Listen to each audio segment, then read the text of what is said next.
क्या बोला?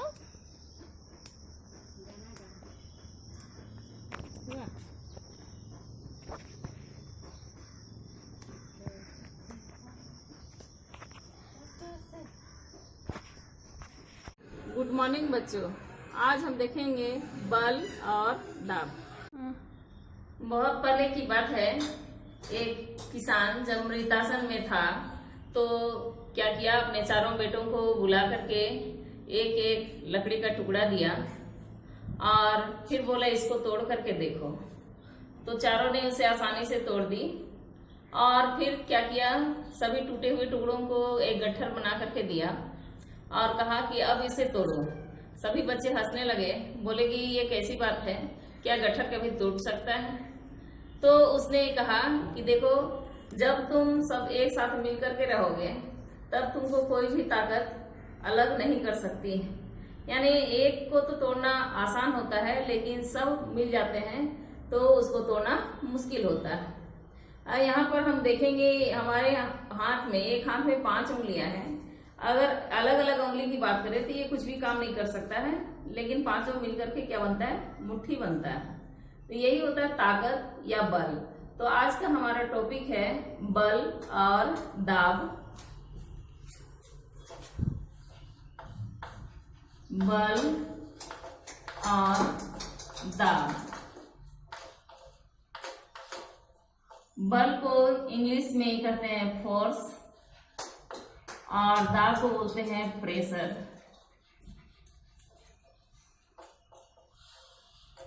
तो किसी भी वस्तु पर जब हम बल लगाते हैं तो उस पर दबाव पड़ता है। जैसे जब हम खल्ली से लिखते हैं तो ब्लैक बोर्ड के बीच में क्या पड़ता है, दबाव पड़ता है। किसके द्वारा?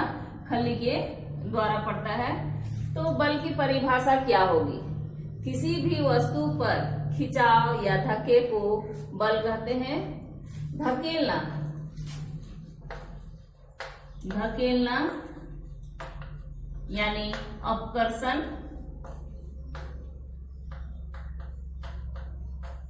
और खींचना अभिकर्षण कहलाता है।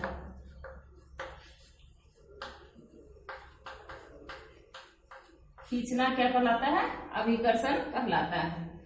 तो वह प्रक्रिया जिसमें किसी भी वस्तु पर अपकर्षण या अभिकर्षण लगने पर वस्तु की गति या आकृति या उसकी अवस्था में परिवर्तन होता है, तब वह क्या कहलाता है? बल कहलाता है। अब हम आगे देखेंगे कि अगर एक ही दिशा से किसी वस्तु पर बल लगता है तो क्या होता है। जब 2 या 2 से अधिक व्यक्ति एक ही तरफ से किसी वस्तु पर बल लगाते हैं तो वस्तु क्या होता है, काफी दूरी तय करता है, क्योंकि परिणामी बल सभी के बलों के योग के बराबर होता है। यहाँ देखेंगे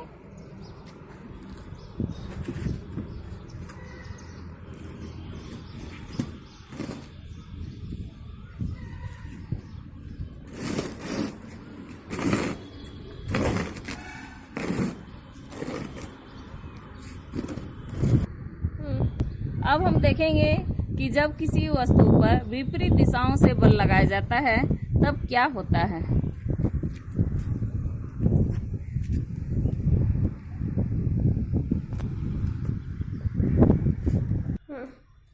हम देखें कि जब किसी भी वस्तु पर, जब किसी भी वस्तु पर समान दिशा से या एक ही दिशा से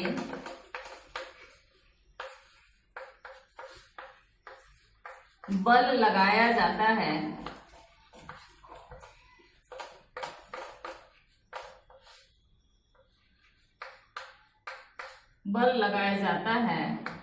तो परिणामी बल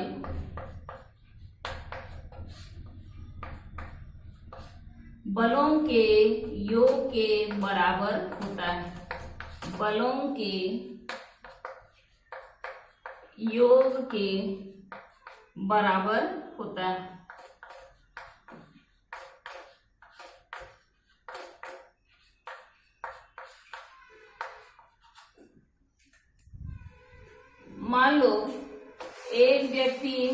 10 न्यूटन का बल लगाता है और दूसरा व्यक्ति भी 10 न्यूटन का बल लगाता है, तो इस स्थिति में जब एक ही दिशा से बल लग रहा है तो परिणामी बल क्या होगा, दोनों का योग होगा। जोड़ देंगे 10 और 10 20 न्यूटन। आप देखे होंगे कि जब गाड़ी स्टार्ट नहीं होती है तो बहुत सारे व्यक्ति मिलकर के उसको क्या करते हैं, धक्का लगाते हैं, क्योंकि उस स्थिति में भी परिणामी बल ज्यादा हो जाता है और गाड़ी गतिशील हो जाती है। दूसरी स्थिति में हमने क्या देखा कि जब किसी वस्तु पर विपरीत दिशा से हम बल लगाएं और दोनों का बल बराबर है तो परिणामी बल क्या हो गया, 0 हो गया। परिणामी बल इस स्थिति में क्या हो गया, 0 न्यूटन हो गया और वस्तु की गति में कोई भी परिवर्तन नहीं हुआ।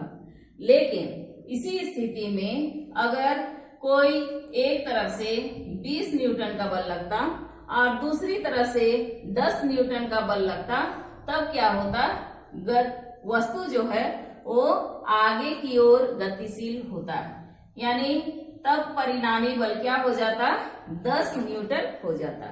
तो हम कहने का मतलब ये है कि स्थिति 2 में जब विपरीत दिशाओं से बल कार्यरत होगा तो परिणामी बल दोनों बलों के अंतर के बराबर होगा।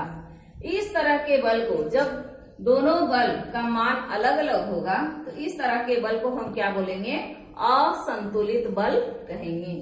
और शुरू में जब दोनों का बल 10 न्यूटन था, तब इस तरह के बल को हम क्या कहेंगे, संतुलित बल। तो किसी भी वस्तु में गति के लिए उत्तरदायी कौन होता है, असंतुलित बल, जबकि संतुलित बल वस्तु को विराम अवस्था में रहने के लिए प्रेरित करता है। आगे हम देखेंगे कि बल अन्योन्य क्रिया का परिणाम होता है। बल अन्योन्य क्रिया है, यानी अन्योन्य मतलब इंटरएक्शन।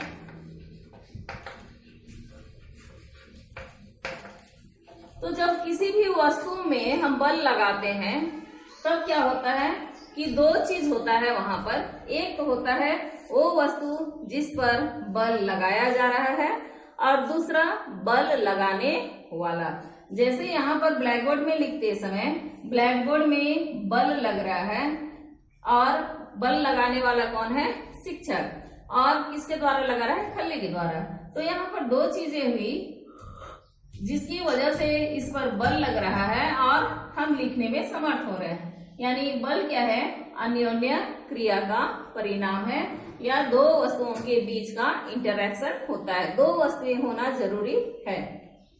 अब हम देखेंगे बल के प्रभाव। बल के क्या क्या प्रभाव हैं। जब किसी वस्तु पर बल आरोपित किया जाता है तो विभिन्न प्रकार के प्रभाव उत्पन्न होते हैं। Effect of force. सबसे पहला है विराम अवस्था, यानी कोई वस्तु स्थिर है तो बल लगाकर उसे गतिशील बनाया जा सकता है, गति की अवस्था में लाना। दूसरा था गतिशील वस्तु को विराम की अवस्था में लाना। हम बल प्रयोग करके कोई भी गतिशील वस्तु को क्या कर सकते हैं, रोक सकते हैं और उसको विराम की अवस्था में ला सकते हैं। तीसरा था वस्तु की चाल में परिवर्तन। हम अपना बल बढ़ा करके क्या कर सकते हैं, वस्तु की चाल को परिवर्तित कर सकते हैं। चौथा था वस्तु की दिशा में परिवर्तन। हम बल का प्रयोग करके वस्तु की दिशा को ही बदल सकते हैं। जैसे गलवान घाटी में जो गलवान नदी था उसको चाइना क्या किया, अपने तरफ जो धारा बहती थी उसको पोकलैंड की मदद से पूरा ही समाप्त कर दिया, तो मोड़ने का प्रयास किया। और पांचवा है वस्तु की आकृति में परिवर्तन। जब किसी वस्तु पर हम बल लगाते हैं तो उसकी आकृति में क्या होता है, परिवर्तन हो जाता है। तो इस तरह से जो 5 प्रभाव है उसको हम अभी प्रयोग के माध्यम से देखेंगे और समझने का प्रयत्न करेंगे। ध्यान से देखेंगे सभी प्रयोग को। सबसे पहले हम बल का पहला प्रभाव देखेंगे कि बल लगाकर हम क्या करते हैं, कोई भी स्थिर वस्तु को गति की अवस्था में लाते हैं।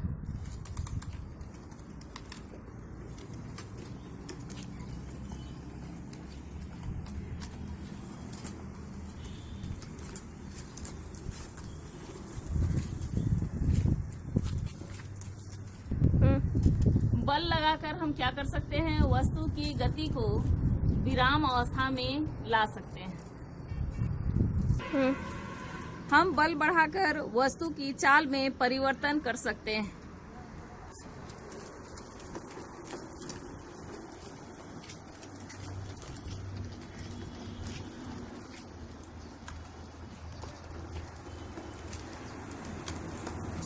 अब हम वस्तु की दिशा में भी परिवर्तन कर सकते हैं।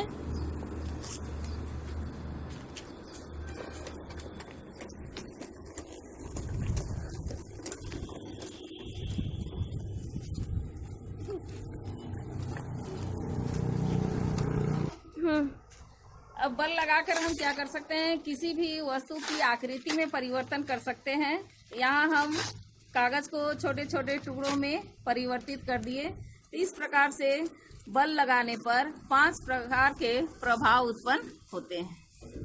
हम देखेंगे बल के विभिन्न प्रकार, टाइप्स ऑफ फोर्स। सबसे पहला हम देखेंगे मांसपेशीय बल, यानी कि मांसपेशियों के द्वारा जो बल लगाया जाता है वह मांसपेशीय बल कहते हैं। जैसे लिखने में हाथ का प्रयोग हो रहा है तो यह भी एक मांसपेशीय बल का उदाहरण है। हम सुबह से लेकर के शाम तक बहुत सारे कार्यकलाप अपने घरों में करते हैं, जैसे झाड़ू लगाना, कुएं से पानी खींचना, साइकिल चलाना। सभी में क्या होता है, मांसपेशियों का उपयोग होता है, यानी वह मांसपेशीय बल का बेहतरीन उदाहरण है। आप क्या करेंगे, कम से कम इस तरह के 5 उदाहरण अपने कॉपी में लिखेंगे। दूसरा देखेंगे हम गुरुत्व बल या गुरुत्वाकर्षण बल।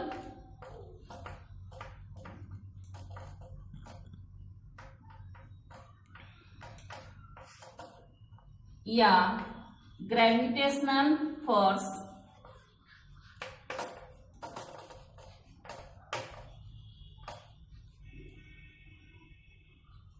इसकी खोज न्यूटन ने, न्यूटन का पूरा नाम क्या है, आइजैक न्यूटन।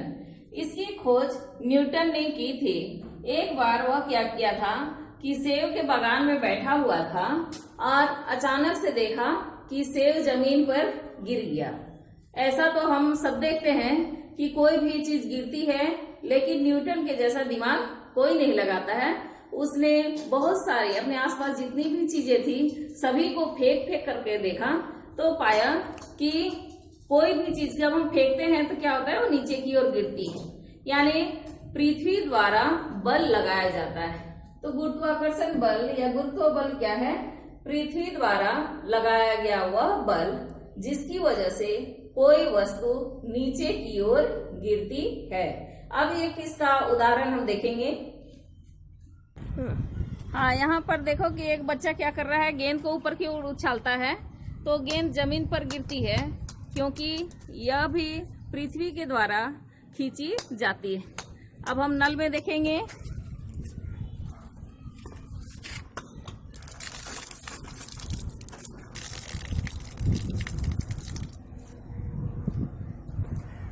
तो नल में आपने देखा कि जैसे ही हम नल को खोलते हैं क्या होता है, पानी नीचे की ओर गिरता है, क्योंकि गुरुत्वाकर्षण बल पानी को अपनी ओर आकर्षित करता है। यह भी गुरुत्वाकर्षण बल का एक बहुत ही अच्छा उदाहरण है। अब हम बल के तीसरे प्रकार की ओर चलते हैं। तीसरा है चुंबकीय बल।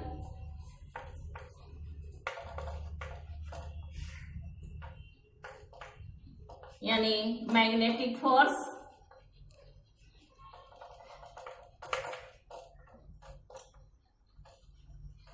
नाम से स्पष्ट है कि जब किसी भी चुंबक के द्वारा बल लगाया जाता है तब वह चुंबकीय बल कहलाता है। यहाँ पर मेरे हाथ में आप देख रहे हैं कुछ आलपिन है, और इसको एक छोटे से चुंबक की ओर जब हम करते हैं तब क्या होता है, इस पर चिपक जाता है इस तरह से। तो यह किसका उदाहरण है? चुंबकीय बल का उदाहरण है। चुंबक क्या करता है कि लोहे से बनी वस्तुओं को अपनी ओर आकर्षित करती है। प्रश्न आता है एग्जाम में कि बालू में लोहे के चूर्ण जो मिले हुए हैं उसे आप किस विधि से पृथक करेंगे? तो आप किस विधि से पृथक करेंगे? चुंबक की सहायता से आप क्या करेंगे? चुंबक को जब बालू लोहा मिश्रित बालू के ऊपर घुमाएंगे तो सभी लोहे की वस्तुएं चुंबक में चिपक जाएंगी और उसको आप अलग कर सकते हैं। चौथा है स्थिर वैद्युत बल।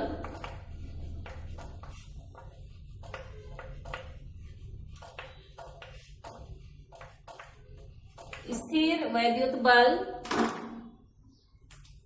जिसको कि इलेक्ट्रोस्टैटिक फोर्स भी कहा जाता है। इलेक्ट्रोस्टैटिक फोर्स, इसमें हम क्या देखते हैं कि बहुत सारी वस्तुएं जो है, विशेष करके जैसे आप सुबह सुबह जब कंघी करते हैं तो बाल इस तरह से क्या होते हैं, कंघी करते हैं तो हमारे बाल इस तरह से फैल जाते हैं। तो बाल एक दूसरे से क्यों फैलते हैं?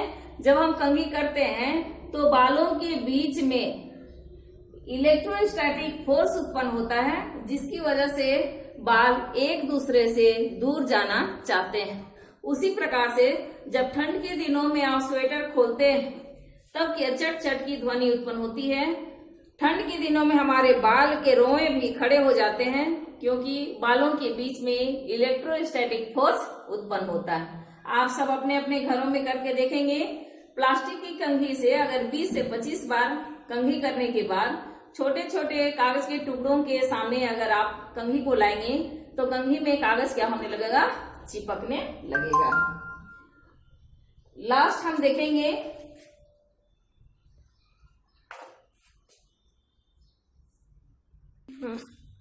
अब हम अंतिम और पांचवा बल का प्रकार देखते हैं। पांचवा है घर्षण बल।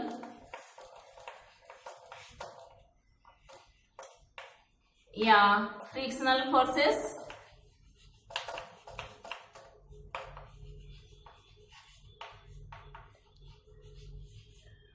हमारे दैनिक जीवन में बहुत सारे कार्य ऐसे हैं जो घर्षण बल की वजह से ही संपन्न हो पाते हैं, जैसे कागज में लिखना, ब्लैक बोर्ड में लिखना, सड़क पर चलना। ये सब किसका वजह से है? घर्षण बल की वजह से है। अभी बरसात का दिन है, क्या होता है, रास्ते में कीचड़ रहते हैं तो कीचड़ में हम फिसल जाते हैं क्योंकि भींगी हुई मिट्टी में घर्षण बल कम लगता है, जिसकी वजह से हम गिर जाते हैं। अब हम कुछ उदाहरण देखेंगे जहां देखेंगे कि आसानी से चलने के लिए घर्षण बल को कैसे बढ़ाया जाता है। यहाँ पर गाड़ी में हम देखेंगे कि इसके चक्के में बड़े बड़े खांचे बनाए गए हैं। तो इन खांचों का क्या उपयोग है? घर्षण को बढ़ाने के लिए। जब इसमें जितना ज्यादा बड़ा खांचा रहेगा वह उतना ही आसानी से रोड पर चल सकता है। इसके अलावा आप गांव में देखे होंगे ट्रैक्टर के पिछले हिस्से का जो टायर है वो हमेशा बड़ा होता है क्योंकि बड़ा और चौड़ा होने। बहुत पहले की बात है, एक किसान जब मृतासन में था तो क्या किया, अपने चारों बेटों को बुला करके एक एक लकड़ी का टुकड़ा दिया और फिर बोला इसको तोड़ करके देखो। तो चारों ने उसे आसानी से तोड़ दी और फिर क्या किया, सभी टूटे हुए टुकड़ों को एक गट्ठर बना करके दिया और कहा कि अब इसे तोड़ो। सभी बच्चे हंसने लगे, बोले कि ये कैसी बात है, क्या गट्ठर कभी टूट सकता है? तो उसने कहा कि देखो, जब तुम सब एक साथ मिल करके रहोगे तब तुमको कोई भी ताकत अलग नहीं कर सकती है। यानी एक को तो तोड़ना आसान होता है लेकिन सब मिल जाते हैं तो उसको तोड़ना मुश्किल होता है। यहाँ पर हम देखेंगे हमारे हाथ में, एक हाथ में 5 उंगलियां हैं। अगर अलग अलग उंगली की बात करें तो ये कुछ भी काम नहीं कर सकता है, लेकिन पांचों मिलकर के क्या बनता है? मुट्ठी बनता है। तो यही होता है ताकत या बल। तो आज का हमारा टॉपिक है बल और दाब। बल और दाब। बल को इंग्लिश में कहते हैं फोर्स और दाब को बोलते हैं प्रेशर।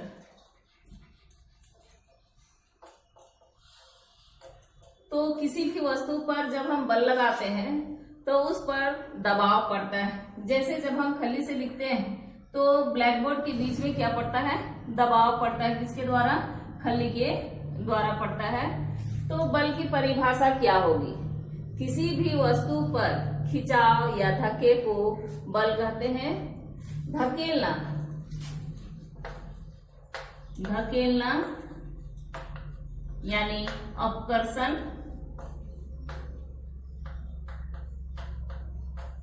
और खींचना अभिकर्षण कहलाता है।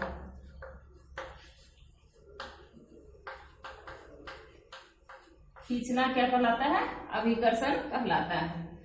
तो वह प्रक्रिया जिसमें किसी भी वस्तु पर अपकर्षण या अभिकर्षण लगने पर वस्तु की गति या आकृति या उसकी अवस्था में परिवर्तन होता है, तब वह क्या कहलाता है, बल कहलाता है। अब हम आगे देखेंगे कि अगर एक ही दिशा से किसी वस्तु पर बल लगता है तो क्या होता है। जब दो या दो से अधिक व्यक्ति एक ही तरफ से किसी वस्तु पर बल लगाते हैं तो वस्तु क्या होता है, काफी दूरी तय करता है, क्योंकि परिणामी बल सभी के बलों के योग के बराबर होता है। यहाँ देखेंगे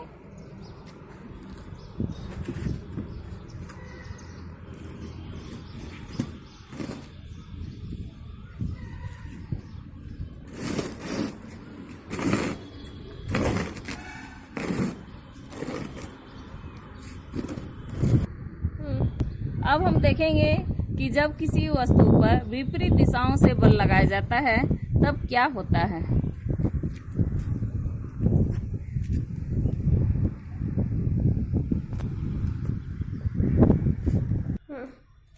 हम देखें कि जब किसी भी वस्तु पर, जब किसी भी वस्तु पर समान दिशा से या एक ही दिशा से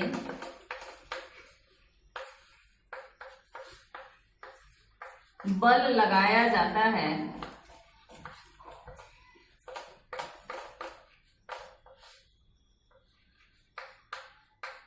बल लगाया जाता है तो परिणामी बल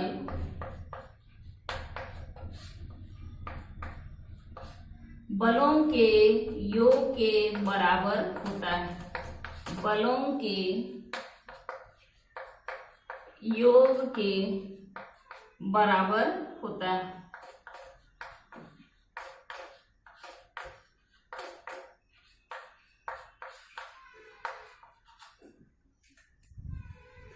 मान लो एक व्यक्ति 10 न्यूटन का बल लगाता है और दूसरा व्यक्ति भी 10 न्यूटन का बल लगाता है। तो इस स्थिति में जब एक ही दिशा से बल लग रहा है तो परिणामी बल क्या होगा, दोनों का योग होगा, जोड़ देंगे 10 और 10 20 न्यूटन। आप देखे होंगे कि जब गाड़ी स्टार्ट नहीं होती है तो बहुत सारे व्यक्ति मिलकर के उसको क्या करते हैं, धक्का लगाते हैं, क्योंकि उस स्थिति में भी परिणामी बल ज्यादा हो जाता है और गाड़ी गतिशील हो जाती है। दूसरी स्थिति में हमने क्या देखा कि जब किसी वस्तु पर विपरीत दिशा से हम बल लगाएं और दोनों का बल बराबर है तो परिणामी बल क्या हो गया, 0 हो गया। परिणामी बल इस स्थिति में क्या हो गया, 0 न्यूटन हो गया और वस्तु की गति में कोई भी परिवर्तन नहीं हुआ। लेकिन इसी स्थिति में अगर कोई एक तरफ से 20 न्यूटन का बल लगता और दूसरी तरफ से 10 न्यूटन का बल लगता, तब क्या होता, वस्तु जो है वो आगे की ओर गतिशील होता, यानी तब परिणामी बल क्या हो जाता, 10 न्यूटन हो जाता। तो हम कहने का मतलब ये है कि स्थिति 2 में जब विपरीत दिशाओं से बल कार्यरत होगा तो परिणामी बल दोनों बलों के अंतर के बराबर होगा। इस तरह के बल को, जब दोनों बल का मान अलग अलग होगा, तो इस तरह के बल को हम क्या बोलेंगे, असंतुलित बल कहेंगे। और शुरू में जब दोनों का बल 10 न्यूटन था, तब इस तरह के बल को हम क्या कहेंगे, संतुलित बल।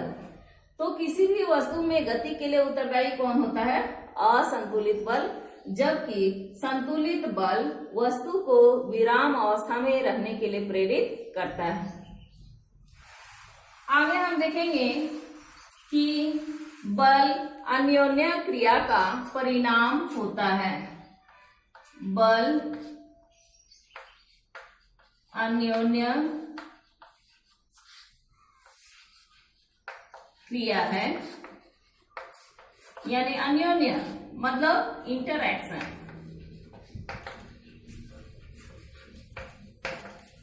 तो जब किसी भी वस्तु में हम बल लगाते हैं तब क्या होता है कि 2 चीज होता है वहां पर। एक तो होता है वो वस्तु जिस पर बल लगाया जा रहा है और दूसरा बल लगाने वाला। जैसे यहाँ पर ब्लैकबोर्ड में लिखते समय ब्लैकबोर्ड में बल लग रहा है और बल लगाने वाला कौन है, शिक्षक, और किसके द्वारा लगा रहा है, खल्ली के द्वारा। तो यहाँ पर 2 चीजें हुई जिसकी वजह से इस पर बल लग रहा है और हम लिखने में समर्थ हो रहे हैं। यानी बल क्या है, अन्योन्य क्रिया का परिणाम है, या 2 वस्तुओं के बीच का इंटरैक्शन होता है। 2 वस्तुएं होना जरूरी है। अब हम देखेंगे बल के प्रभाव। बल के क्या क्या प्रभाव हैं।